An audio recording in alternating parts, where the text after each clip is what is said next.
welcome to a hearing held by Aberdeen City Licensing Board for the occasional licence of Spider's Web at Station Road, Dice. Please note that the public session of this meeting will be recorded and published online for public access after the meeting. I will now ask the clerk to advise of the members participating today and for all members to confirm their attendance once their name has been announced by the clerk, so that it's clear for the recording of the meeting and can also be recorded by the clerk for the minutes. I'd remind you that the item today is of quasi-judicial business and for the board's consideration. Members are reminded that if they leave the room of the meeting during any of the application, they will be unable to participate during the vote when they return. Please advise the clerk via the meeting chat when you're leaving the room and therefore unable to determine the item. Mr. Munro, could you just do a roll call, please? Okay, thanks, Convener. So I'll start with yourself, Convener. Here. Councillor Townsend. Here. Thank you. Councillor Gregg. Here. Thank you. Councillor McClellan. Here. Thank you. Councillor Dunbar. Here. Thank you. And I believe Councillors Grant, Cameron and Mackenzie are not present. Thank you. If we could move on, I'll pass over. As I say, this is for the Spider's Web at Dice, an occasional hearing, occasional licence, and we're holding a hearing. Mr. Munro. Thank you, Convener. Yeah, this is one which was considered by the subcommittee on Tuesday, who determined that it was appropriate for a hearing. You'll see in your papers there's one representation from Police Scotland. The LSO report is included in your papers as well. As if you go to hearing, then you have to take cognizance of the LSO's report when coming to a decision. The applicant was invited and indicated that he was going to attend, but obviously we're almost 10 minutes after the start time now and he hasn't appeared. His response to the representation is of course within your papers as well. So it's an application for an occasional licence for the external area at the Spider's Web, and same process is normal in terms of your options are to grant or refuse as per the papers. If you do opt to grant, then you do have the option of adding any additional conditions you consider necessary for the purposes of the licensing objectives.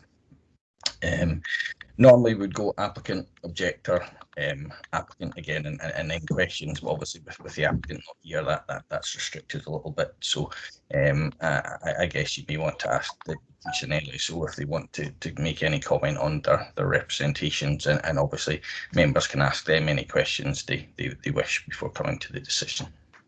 Thank you very much. As you just check, we haven't got the applicant with us, unfortunately. So I'll just hand straight over to Sergeant Flett from the police. Yes, thank you. Members will see the terms of the letter. The conditions that are sought, number 1, 2 and 3, are the same conditions that the police have sought since the first occasional licences were granted in respect of that area. I think they have been consistently applied, so there's nothing new there. So the only other element is the fact that on Thursday the 12th of November there was a Scotland versus Serbia European Championship qualifying football fixture. And the day after that, Aberdeen City Council's Environmental Health Team advised Police Scotland of video footage that they had been sent, which showed customers within the applicant premises celebrating the Scotland success at the end of the fixture, and the customers were seen shouting, cheering, jumping, hugging, thus disregarding all rules in relation to the current COVID regulations. There were no complaints made to Police Scotland, so that information has come to us by way of the council itself.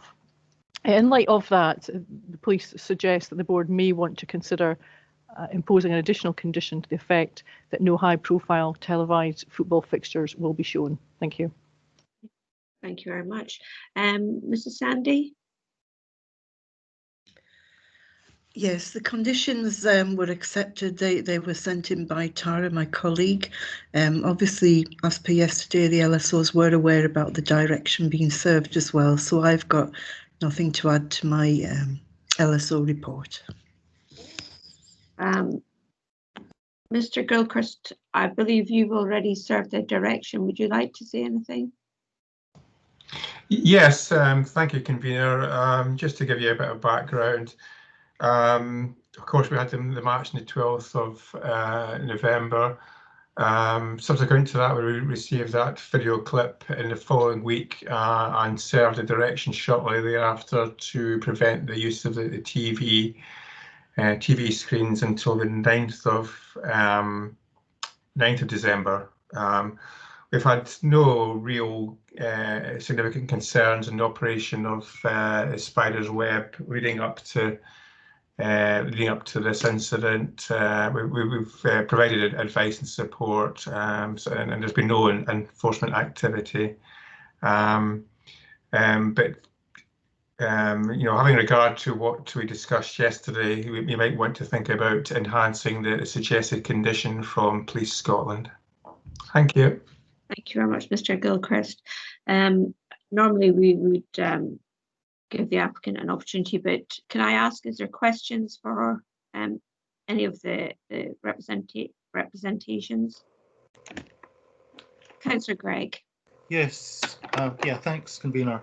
The police representation mentions televised football events. Is that not quite restrictive? Should it not be slightly more general, because it's not just football that's the issue? There can be many kinds of televised sporting and other events which can arouse a great deal of enthusiasm. Just a small point there. Sergeant Flett. I don't disagree with Councillor Gregg's position. The reason why the police have asked for it to be televised football fixtures is an evidence-based request, because it was the football fixture that was the issue. We haven't seen that issue with any other types of sport. I don't know what else has been shown that would be quite so high profile, but I think it would be absolutely reasonable to extend that if you felt that was appropriate. But the request by the police is on the basis of what has happened to date and not really what might happen. Yeah, that would be helpful. Just to be within the spirit of what's being intended. I just think we might need to have that further general view added in. That's all. Any questions? If there's some wording that can slightly modify that. Okay. Thanks. Thank you. Thanks, Councillor Gregg. Any other questions from members? Yeah, Yes, sorry, please. could I ask a second one? Yes, certainly, of course you can. Thank you. Just in the LSO report, just for clarity, just to confirm, the recommendation there is the presence outdoors until 10:30. That's just an extra half hour flexible time to allow the premises to be vacated. Is that right? Beyond the 10 o'clock close off deadline. Yes, councillor. Basically, the sale of alcohol is up to 10, and the half an hour is when the area has to be closed and cleared, and that allows 50 minutes drinking up time. If they have a meal, obviously 30 minutes, but I think at that time of night it would mainly be just drinking up time, basically. Great. Thank you for that. Thank you. Okay. Thank you, Councillor Gregg. Councillor McClellan. Thank you, convener. It was just to perhaps be helpful to Councillor Gregg, and that the condition we applied yesterday, or yourself applied, I think was quite appropriate. In terms of expanding on the football. So perhaps Mr. Munro could outline what the condition was yesterday, and we could perhaps consider that today. Yeah. Thank you.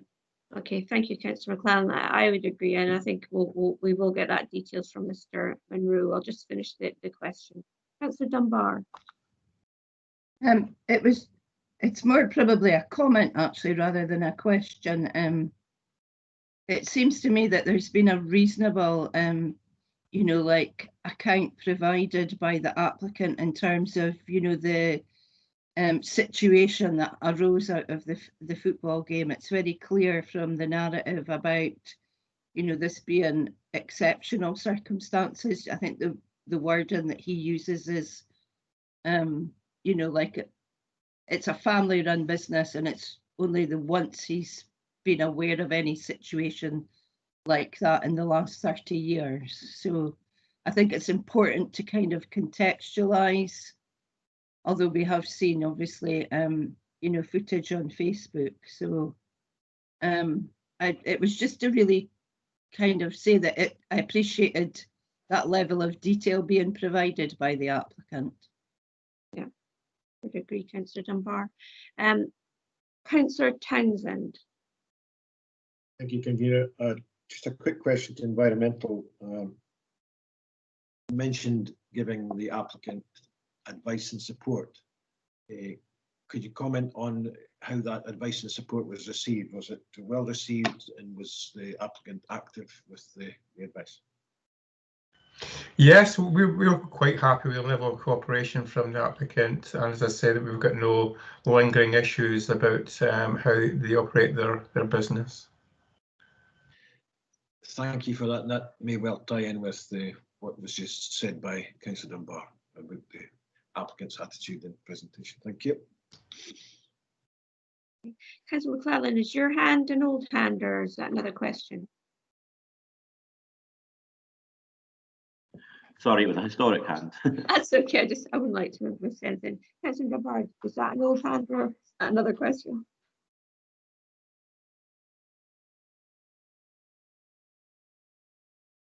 Councillor Jabbar. No, Sorry. okay. That's okay. I just wanted to check on, like, just for consistency, if I could ask the same questions, I think, as I would have asked yesterday. Sergeant Flett, obviously you're saying that the spider web was brought to your attention by a report that had been passed you from the council, who'd obviously seen the video footage. Can I just check that you have no concerns and that they haven't been brought to your attention under any other circumstances over the last few months? No, there's been nothing adverse, nothing worthy of mentioning. No. Thank you. Mrs. Sandy, same question to yourself. No, I did check with Tara before she left, and she's got no ongoing issues. She said the premises are being very cooperative, and if they're thinking of new activities or anything, they will contact her first to seek advice. And if there are any minor issues, they're very quick to try and resolve them. Okay, thank you. I noticed, Ms. Dunbar, you put your hand up. Is that we've got a Ms. Milne? Is that? I believe we've got the applicant now with us, yeah. Okay. Good morning, Ms. Milne. We had to start the meeting. Now we have already gone through the process where we've asked the objectors. Normally we would have the applicant first. You know, in sense to make sure that we have a sense of fairness to the process. Would you like to say anything to the board? Yes, well, first of all, sorry for being late. I was sitting at 5 to 9 on my iPad, and it said someone will let you into the meeting shortly, but I'm not the best at Teams, perhaps. But so I do apologise for that. And you're clearly not Lucy, so apologise for calling you Ms. Okay, thank you. Well, good morning, Your Honours. Thank you for allowing me the opportunity to address the board today. I am, as you say, Mark Milne. I'm the owner and licensee of the Spider's Web and have been for the past 30 years. Just to say that the Spider's Web is a local community public house and restaurant in Dice.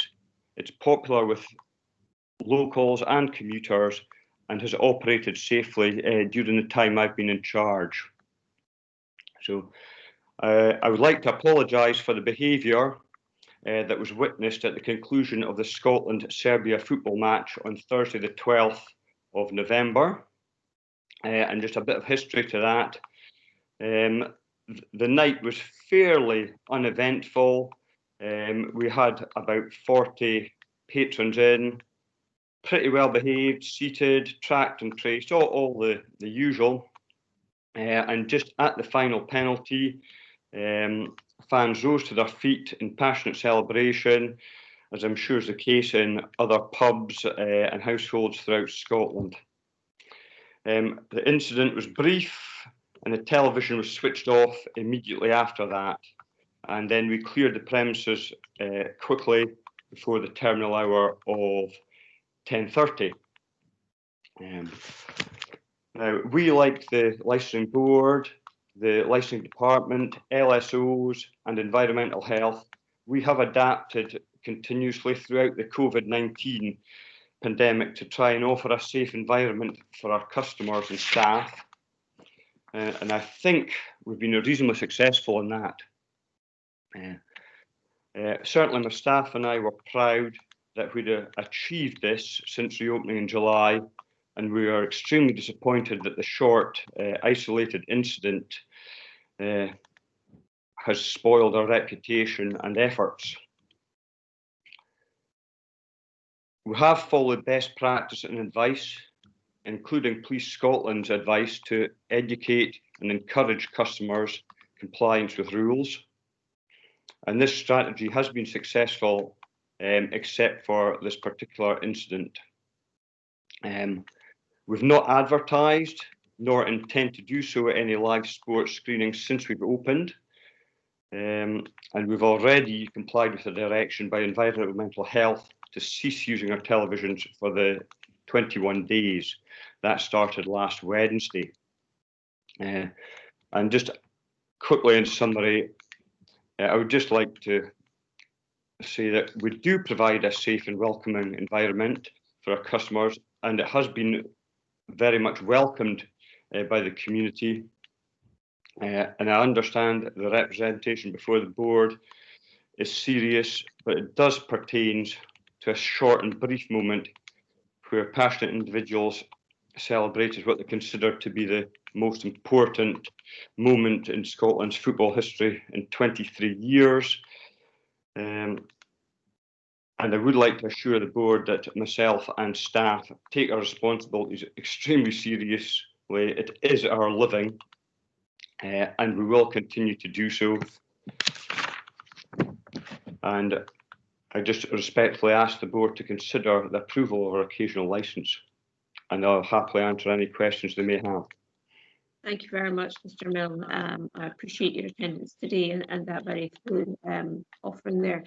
We've got a number of members that would like to just ask you a couple of questions. Just to give you a flavour of what's already happened, we have had the letter from Police Scotland read out, and we've asked one or two questions to them, and it's just really to identify there's not a pattern of behaviour, I think is basically, and again, the LSO, environmental health, and again, they were asked questions around if there's been any other incidents and what your attitude has been to advice, and it's all been positive comments back from them. So it was just to give you an update of where we'd reached in the process. So I'll just take in members to ask you questions now. Councillor Townsend. Thank you, Convener. Thank you for that, Mr. Milne. You say you've been the licensee owner of the premises for 30 years. So that I'm assuming you would very much know generations of patrons and their families, which will give you good control and allow you, if you like, maximum engagement in these circumstances. So what you're saying is you're very much caught out in that night, because it was quite a small number for the premises, for the area rather, and you hadn't advertised it. So it was very much being a one-off caught out. Is that what you're saying? I would agree with that, Mr. Townsend, yes. Yeah, we do know our customers. I mean, a lot of my customers we've had for 30 years, and we've got their families now as well. So yeah, I could probably name most of my customers on an average night. Okay, thank you for that. Thank you, Mr. Milne. Councillor McClellan. Thank you, Convener. And my question for Mr. Milne is similar to ones I asked yesterday for other applications, but I think it's appropriate to ask similar questions. Just in terms of what went on, and in terms of moving forward with that, you've obviously apologised and appreciate that. That's important, I think. What steps have you taken, to ensure that it's not that won't happen again? What have you done, a risk assessment and the like? Have you taken steps to ensure that this sort of thing won't happen again? Well, generally, for example, that match in particular, we knew it was happening, and for a Scotland match, we always, or a match of any consequence, or just any night we know we're going to have a lot of patrons, or it's going to be more work than usual, we upstaff as a matter of routine. I mean, I don't think going forward there's going to be a match of this significance for a long time. I mean, any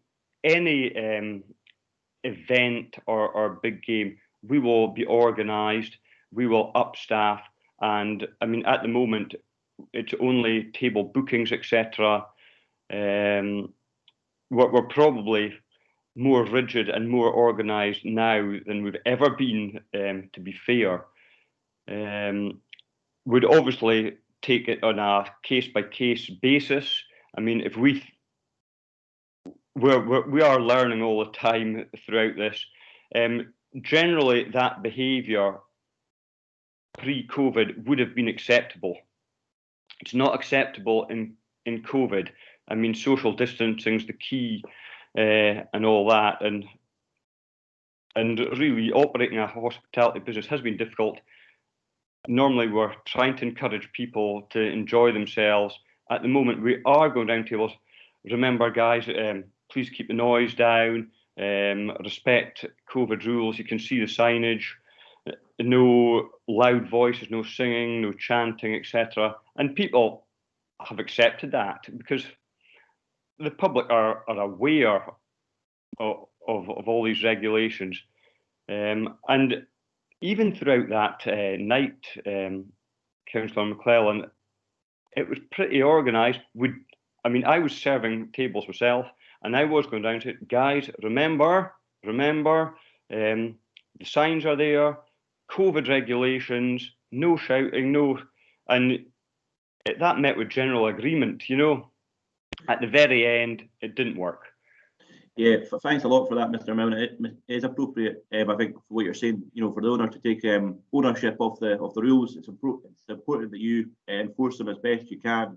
And thanks for that. That is reassuring. You know, see that you're doing all that you can be doing in these difficult times. I do appreciate it's difficult times. Thank you. Thank you. Thanks, Councillor. Councillor Dunbar and then Councillor Craig. Thank you, Mr. Milne, and thank you also for your apology. I just wondered if you'd maybe like to expand. In your written submission, you spoke a bit about the importance of local community pubs like the Spider's Web during, you know, the current pandemic, when we have regulations where people can't visit other households. Yeah, well, I mean, that is important, and I'll just bring your attention to one of my staff. When we went into local lockdown, just at the end of that day, as we were clearing up, one of my staff members, one of my young managers, in fact, he came to me and said, you know, we had a lady, her name is Frances Peace. She's in her 80s and has been a customer of mine on and off for 30 years. And during this pandemic, she's been coming up with her friends for coffees in the mornings, etc. She's been in for a few meals, and she said, you know, it's really important. I've nobody, I'm lonely. And she told my manager, Fraser, that on the day we closed for the local lockdown. And she had a friend, one had a glass of wine, this little old lady a glass of Prosecco, and, you know, she said to Fraser about her loneliness and that, and he had no idea that people were in that position, for example. And we discussed that, and he was quite disappointed that he hadn't realised that. And since then, he's made a great fuss of this lady and what have you. But, I mean, that's probably the best example. But, I mean, we have had a lot of people come in and say, oh, thank God you're open, you know. And another example is grandparents coming in for lunch and their grandchildren coming in to visit them because they can't go round to the house to visit them. So people really appreciate what we're offering, and I think that's all I can say in that matter. Thank you. Thank you. Councillor Gregg. Yes, thank you, convener. Thank you, Mr. Milne, for your comments. I think it's particularly helpful and important for us to hear about the value of the hospitality industry at this time to overcome issues of isolation and so forth, but also to hear your explanations and your comments about what you're doing during these tough times. I wanted to ask a specific question about televising of events. If there was a restriction on televising high-profile events, what kind of impact do you think would that have? Would you have difficulties in attracting or retaining customers? Do you rely on the television as a focal point for attracting and gathering people together? Well, I dare say if we were to have a condition applied, we'd accept it. It is helpful. I mean, it is part of the service.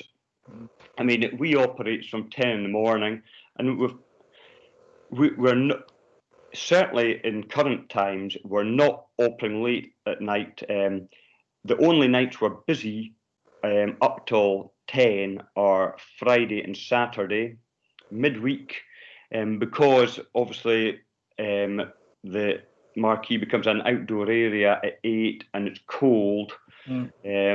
People will put up with it the weekend. Midweek, people are having their meals either inside, they're gone by 8. Some will have them outside and stay a bit longer. We do have our beer garden, which is part of the public house license, and that can obviously stay open till 10 because it's an outside area and people will sit there.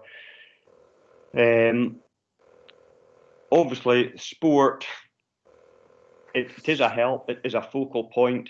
But as I say, in the morning, for example, we have it on. We have either Sky News on, Sky Sports News on, and people sit, it's a background thing a lot of the day. It's helpful, it is helpful. Would it be, if we didn't have it, we would be able to continue, because I mean, trade has changed. We did attract quite a few for the Scotland game, but for general football matches just now, just because of the circumstances and conditions and the cold, they are drawing in a few, but not a lot. Okay, that's helpful. Thank you for that. Thank you. Mr. Milne, could I just ask, sorry, it's Councillor Bolton, what's your capacity currently? Because obviously it's been affected with COVID, so what would be your in the marquee? Yeah. Well, we have 22 tables capable of sitting, 20 of them capable of seating 4, 2 of them capable of doing 6, so that's sort of 92. But obviously then you're restricted with the household, so yeah. I mean, ideally families of 4 and every table is great, but it's not happening in practice. Yeah, okay, no, that's fine. And on the night the football was being shown, where was the television? The television, we have one. Well, it's our worst TV actually. It's a 40-inch TV, and we put it out there because it wasn't an expensive item and weren't too worried about it. It was on the gable end of the marquee. When we had the marquee put up, we had the joiner come and put in a frame to hold the TV. So about 6 feet up on the gable wall. So you have one inside. So if we were to, for instance, restrict the use of it in the external area, which is I'm assuming, because that's what the occasional license is about, as opposed to your main premise. Can I just ask, actually, Mr. Monroe, sorry, this is our legal advisor, could I just ask, in terms of, this is the occasional license, so any condition that we put on vis-a-vis screening sort of light, for instance, that would only be pertinent to the outside TV. It wouldn't be the inside, because that's a different license. Is that correct? In a word, yes. What you're determining today is the occasional license for the external area. It will not affect the premises license in any way. Okay, so Mr. Milne, if I could probably ask the question again that Councillor Gregg asked, that, you know, if the impact was solely to the TV in the external area as opposed to the internal area, how do you think that would impact you?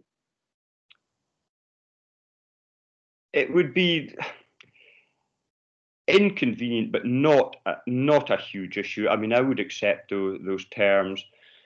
As I say, it's not integral to us operating. Okay, and you know, and if we didn't, for argument's sake, put that condition on your license, given the type of operation that you've explained that you run, which is mainly a sort of a community kind of locality type pub, what, you know, obviously if there was, as you say, it's highly unlikely, but say there was a big match, I don't know, England, Scotland, or, you know, it could even be a rugby match. You know, what measures would you be able, do you feel, to implement differently that would allow you to screen it on your external area without fear of a similar? Well, for example, we had our visit from the environmental health to discuss the Scotland game on the Monday and the Tuesday the week following. Yeah. And at that point, they didn't know if they were going to serve a direction, which they did for 21 days. That was both inside and outside. Okay. And I would say that has been detrimental to us. I mean, we had a very quiet last weekend because I think our customers went to other establishments to watch the sport that was on. So that was costly. But myself and my general manager, we had discussed while they were there and said, look, we know the Aberdeen Rangers game was coming up last Sunday, and we took the decision on Monday or Tuesday that we wouldn't screen that game. Okay. And probably going forward, we would go again on a case-to-case basis. We would consider each thing, because I don't want to be back sitting in front of the board. That's been very helpful. Thank you very much, Mr. Milne. Okay, I'll try and get back into the kind of the order of things. So, so we're in reverse order, which would normally mean that it would be, but I think what we will do is allow the representations and then to give you the final word, to be fair, Mr. Milne. So if I could have Mr. Gilchrist, anything to add to sum up? No, nothing to add, convener. Okay, thank you. Mrs. Sandy? Nothing to add, thank you. Okay, Sergeant Flett? Likewise, nothing further to say. Okay, Mr. Milne, last word to yourself before the board makes a determination. Well, just thank you again for hearing my case. Obviously, we do need our external area, because with table layouts and restrictions and capacity, we certainly wouldn't be able to open our kitchen and operate. It wouldn't be worth it. So I would like to continue. Obviously, we offer as much service as possible, television being one, and even if it's just for background, ideally you would have that, but I'm realistic, and I'll accept what is given. So thank you. Thank you, Mr. Milne. Members, can I just ask if you, I mean, we obviously got quite a lot of legal advice yesterday, so which stands us in good stead for determining today's meeting. So do we require to go into private, or are you content just to continue? I'm happy to continue unless anybody puts their hand up to suggest that they need legal advice. No. Just continue. Yeah, thank you, Councillor Gregg. I'm not sending any other indications. So, you know, we've heard a lot from Mr. Milne, and I think what we've got to look at, I think it was reassuring that he could virtually name all of the patrons that were in the establishment that night. which gives you, I think, a true reflection on how it would generally be run. We've heard from the LSO, the police and environmental health. Again, they've never had cause to attend the premises for any significant reason. And I think that, as we've heard, I think the whole of Scotland were celebrating this quite momentous occasion in the 23 years. I think Mr. Milne has indicated, my understanding would be, from what he said, is that he will risk assess each sporting event as it comes, and he recognises that he is, and he could be back in front of us if there was a repeat of that kind of outpouring. I think it was just unfortunate that despite trying to remind people of the COVID regulations, that, you know, and we obviously don't want to see that for the obvious reasons. I think it's more about the nature of patrons that generally come to the Spider's Web. My suggestion would be that we approve the occasional licence, and that on this occasion that we won't put that additional recommendation versus around the television and the screening. I think what we do is we hope we don't have to see Mr. Milne back for the Spider's Web. I think it's the different style of this premise that would allow me to feel comfortable not to put that additional condition that we did put on yesterday. And I would just move that. Is anybody otherwise minded? I'm not seeing any hands. Oh, Councillor McClellan, are you moving something different? Thank you, convener. No, it was to say that I think you're quite right in that the different nature, of this pub. It's been a community pub where the applicant obviously knows his customers, and it provides a sort of lifeline to folk living in the community. I'd be minded to agree with you on that. I think you're quite right in what you're proposing. Okay, thank you, Councillor McClellan. Okay, Mr. Munro, just for completeness, because obviously this is recorded, could I just ask you to go around members and get their agreement verbally? Thank you. Yeah, no problem. So the motion being suggested is to grant the occasional licence on the conditions that are already agreed with the applicant. Convener? I agree. Thank you. Councillor Townsend? Agreed. Thank you. Councillor Gregg? Agreed. Thank you. Councillor McClellan? Agreed. Thank you. And Councillor Dunbar? Agreed. Thank you. So, yeah, that's unanimous. Okay. Thanks to everybody for attending today. And as I say, Mr. Milne, we appreciate that this was perhaps a moment of madness by a number of people because of the spontaneous reaction to the surprise that Scotland got through. But I would remind you that, we are in a COVID situation, and that, it's not just you that has the responsibility, but also your patrons, to make sure that they do comply, so that, that this moment of happiness doesn't turn into something else. But we appreciate you attending today. I'd like to thank the police, LSO and environmental health also for attending today. Your licence is obviously, as you heard, granted, and we haven't put on that additional condition at the moment. And we will trust you to consider each sporting event as it comes up, because you've clearly demonstrated this, that you have the capability and understanding of how your patrons will react to different scenarios that could potentially come up on the TV. So thank you for attending today. Thank you, board members. And that's the end of the meeting. Thank you. Arnie, did you switch off the recording? Thank you. Thank you. Thank you.